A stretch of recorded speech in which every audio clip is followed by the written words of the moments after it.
റിയാദിലെ ജയിലിൽ മോചനം കാത്തുകഴിയുന്ന കോഴിക്കോട് സ്വദേശി അബ്ദുറഹീമിന്റെ മോചനവുമായി ബന്ധപ്പെട്ട കേസ് ഫയലുകൾ ഗവർണറേറ്റിൽ നിന്ന് വിവിധ വകുപ്പുകളിലേക്ക് അയച്ചതായി നിയമസഹായ സമിതി. 20 വർഷ ശിക്ഷാ കാലാവധി 2026 മെയ് 20-നാണ് പൂർത്തിയാവുക. ഇതിന് മുന്നോടിയായുള്ള സാധാരണ നടപടിക്രമങ്ങളാണ് പുരോഗമിക്കുന്നത്. അഫ്താബ് റഹ്മാൻ റിയാദിൽ നിന്ന് വിവരങ്ങൾ നൽകാനായി ചേരുന്നുണ്ട്. അഫ്താബ്, നിലവിലെ ഈ നടപടിക്രമങ്ങളെ എങ്ങനെയാണ് കാണേണ്ടത്?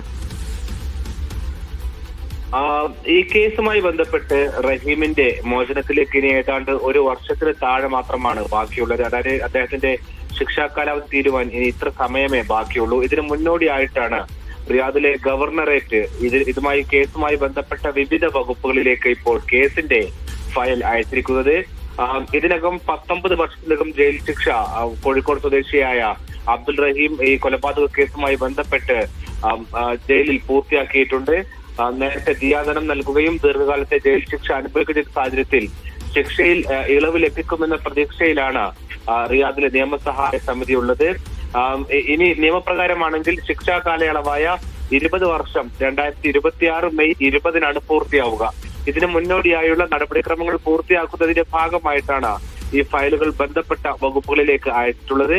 അതായത് റഹീമിന്റെ മോചനത്തിലേക്ക് കാര്യങ്ങൾ നീങ്ങുന്നു എന്ന് വേണം കരുതാൻ. ഈ നടപടികളുടെ പുരോഗതിയുമായി ബന്ധപ്പെട്ട് വിവിധ കാര്യാലയങ്ങളെ സമീപിച്ചപ്പോഴാണ് ഗവർണറേറ്റിൽ നിന്നുള്ള നടപടികൾ പൂർത്തിയാക്കി ഫയൽ മറ്റു വകുപ്പിലേക്ക് അയച്ച കാര്യം റഹീമിന്റെ അറ്റോർണിയും ഇന്ത്യൻ എംബസിയും അറിയുന്നത്. ഈ വിവരം ഇവരെ അറിയിക്കുകയും ചെയ്തിട്ടുണ്ട്.